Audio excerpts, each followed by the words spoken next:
everybody, it's Miss Carrie from Bridgeville and South Fayette Township Libraries, and it's time for Treat Yourself Friday.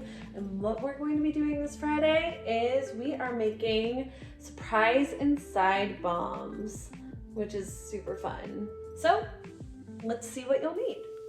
What you'll need is a half cup of baking soda, 1/4 cup cornstarch, 1/4 cup citric acid, 1/4 cup Epsom salts, a tablespoon of sweet almond oil, a tablespoon of witch hazel, and essential oil and food coloring are optional.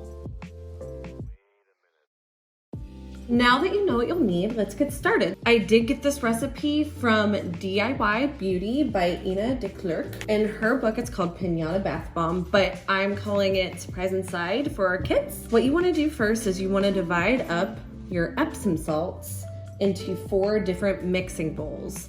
And that's about a tablespoon in each bowl. You're going to take your food coloring and you're going to put in 1 drop. Then you're gonna mix it up.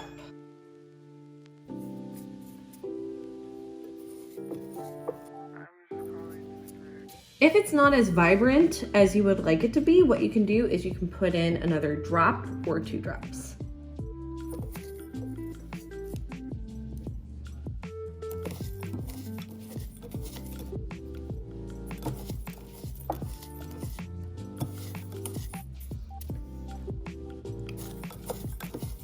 Now you want to get a large mixing bowl and you want to combine your baking soda, your citric acid, and your cornstarch. Then you want to take your 1 tablespoon of almond oil. You want to mix that into the dry ingredients and you want to continue to stir. And next what you want to do is slowly add between a teaspoon or a tablespoon the witch hazel. This is going to cause it to sizzle, so keep that in mind. And this is what's going to cause everything to kind of stick together. You want to be able to have it be firm in your hand. So you want it to be able to be clumps. It'll kind of look like wet sand, like this.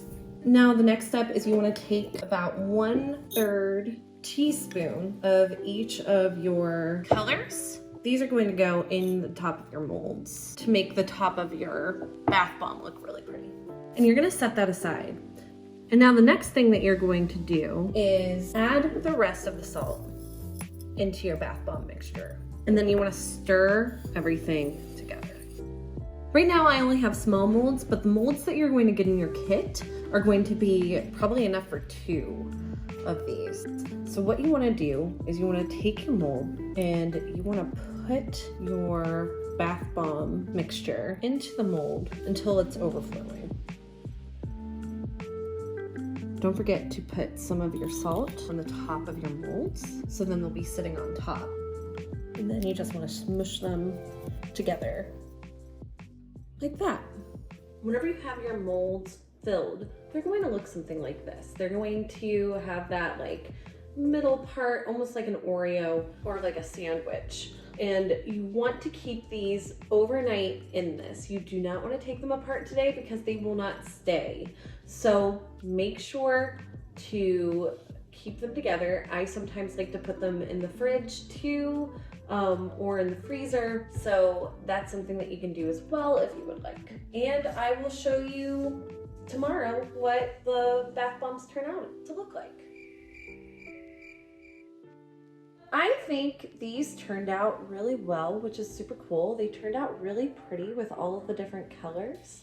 And I love the Epsom salts in the beginning too, like on the top and on the bottom of this one, because I put it on both. I might have filled them up too much because this kind of looks like a little hamburger instead of what it should look like with this. But other than that, like, I mean, it still works and I'll be able to use them and have fun. So I hope that you enjoy the awesome bath bombs, and I will see you next week for Cat-tastic Pom-Poms. All right, bye everybody.